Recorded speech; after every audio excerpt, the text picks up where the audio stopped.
네, 욥기 전체에서 욥이 가장 고통스럽게 자신의 고난을 묘사한 대목이 아닐까 생각됩니다.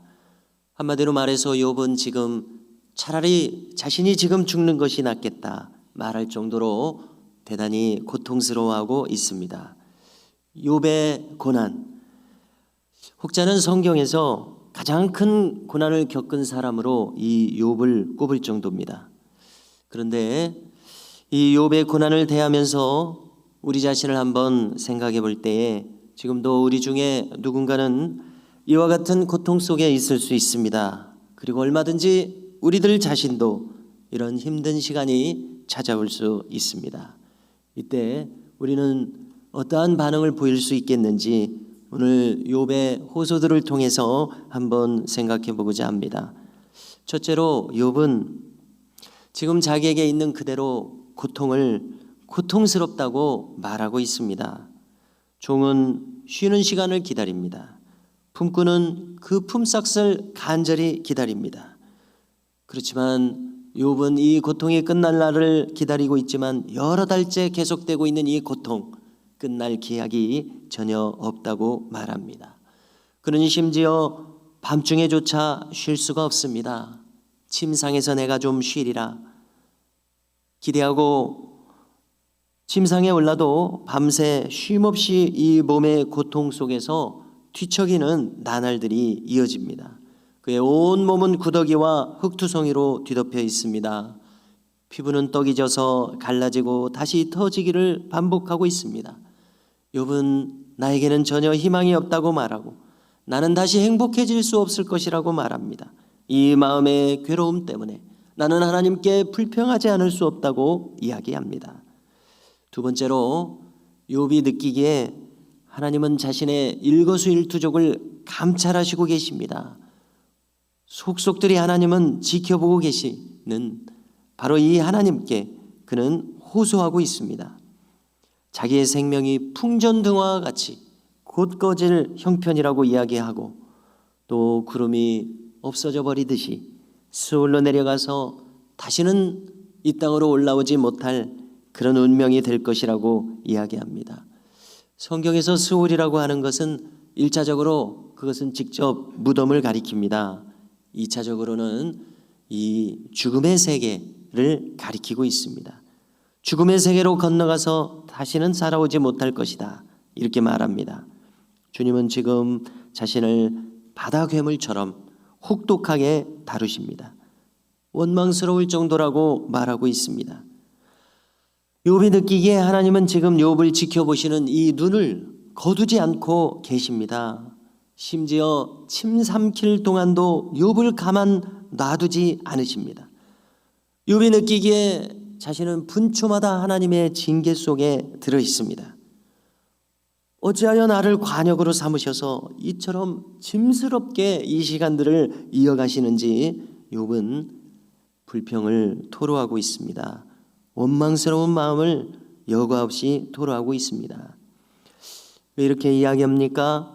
이런 극심한 고통 속에서 이제는 그만 자신을 놓아주시라는 호소에 이르기까지 하였습니다. 이 말은 달리 말하면 자신을 구원하여 주시라는 절박한 요청입니다. 그렇습니다.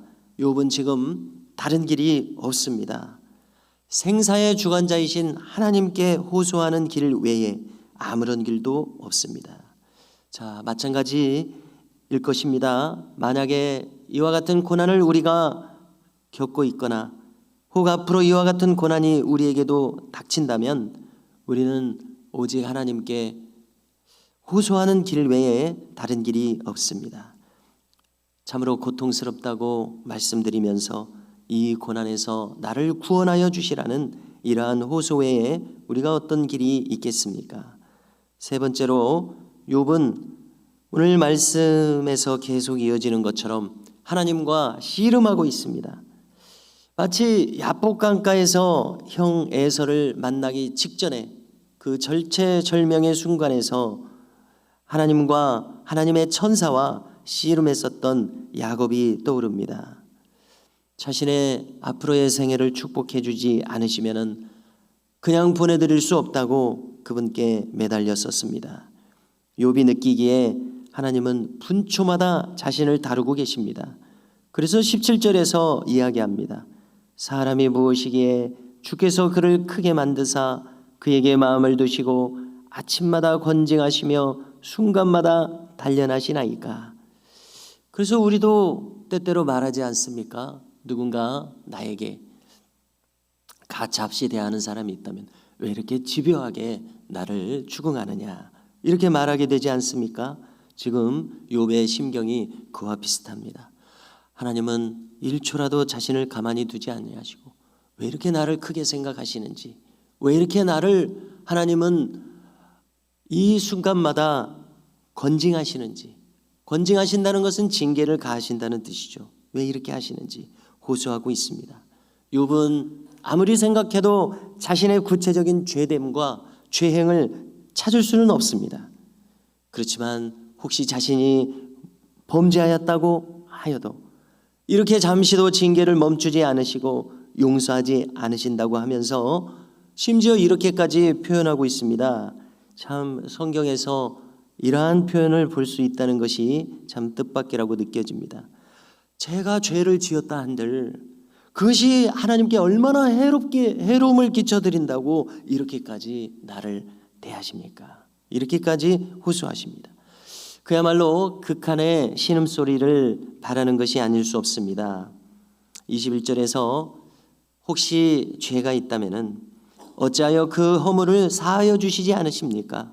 왜 이 죄악을 깨끗하게 씻어주시지 않으시고 이렇게 징계를 계속하십니까? 호소합니다. 이 길로 제가 죽어서 없어지는 것이 정녕 하나님의 뜻이시냐고 항변하고 있습니다. 이렇게 욥은 절박하게 하나님께 매달리며 자신의 처지를 호소하고 있습니다. 성도 여러분, 이 욥기의 구구절절 내용을 읽으면서 욥의 고통이 참으로 극한의 고통임을 새삼 알게 됩니다. 그래서 이 욥의 고통을 비교해 볼 때에 우리들의 정서 속에서도 때때로 이렇게 말하게 됩니다. 극한의 상황을 대하게 될 때 내가 전생에 무슨 죄를 지었길래 이런 일을 당하나. 한국인의 정서 속에서 까닭없는 징벌을 당한다고 느낄 때 이렇게들 말합니다. 지금 욥도 비슷한 심경이라고 생각됩니다. 내가 무슨 죄를 지었기에 이렇게 징계하시는지. 오늘 말씀을 보니까 심지어 꿈속에서도 하나님은 괴로움을 주십니다. 환상을 통해서도 하나님은 두려움을 주십니다. 그렇지만은 지금은 그 이유를 알 수 없습니다. 새 친구의 대화 속에서도 도무지 욥의 고난의 이유를 알 수가 없습니다. 그런데 이 고난은 마침내 지나가게 되어 있습니다. 그 끝이 있습니다. 그러면 비로소 그때 이 고난의 이유가 무엇인지 보이기 시작합니다. 저는 이 욥기를 읽으면서 왜 욥에게 이런 고난을 허락하셨는가 이렇게 표현할 수 있을 것 같습니다. 하나님은 욥을 한 단계 올리셔서 하나님께 더 가까이 나아오시려는 이 계획을 갖고 계시다. 이렇게 말씀드릴 수 있을 것 같습니다. 욥기 마지막에서 하나님은 욥을 굳추 세우시고 이야기하십니다. 내가 이 온 천지 만물을 만들 때 너는 어디 있었느냐? 욥이 어떻게 대답할 수 있겠습니까? 예, 하나님. 하나님께서 온 천지를 지으실 때 저는 아무 데도 없었습니다. 그렇습니다. 이것이 바로 창조주이신 하나님과 그리고 오직 피조물에 불과한 인간의 관계입니다. 욥은 이것을 깨달았습니다. 하나님께서 나의 창조주이시고 나는 생사화복을 주관하시는 그분의 손안에 있다는 것을 그는 절실히 깨달았습니다. 이것을 몸소 깨닫게 하시려는 하나님의 뜻이 있었다고 생각합니다. 성도 여러분, 만일 우리도 오늘 나에게 임하여 있는 이 고통을 이해할 수 없다면 우리가 기억할 것은 이 고통 끝에 반드시 하나님의 선하신 뜻이 나를 향하여 있음을 우리는 의심하지 않아야 되겠습니다. 하나님은 우리를 버리시는 분이 아니십니다. 우리에게 그저 이유 없는 고통을 주시기 위한 그런 고통을 주시는 분이 아니십니다. 아들을 주시기까지 아끼지 아니하시는 우리에게 대한 가장 밑바탕에 사랑이 있는 분이심을 우리는 의심하지 않아야 되겠습니다. 우리에게 신실하신 하나님을 신뢰하면서 끝까지 그분에게 우리도 신실한 자녀로서 행하실 수 있기를 주님의 이름으로 축복합니다.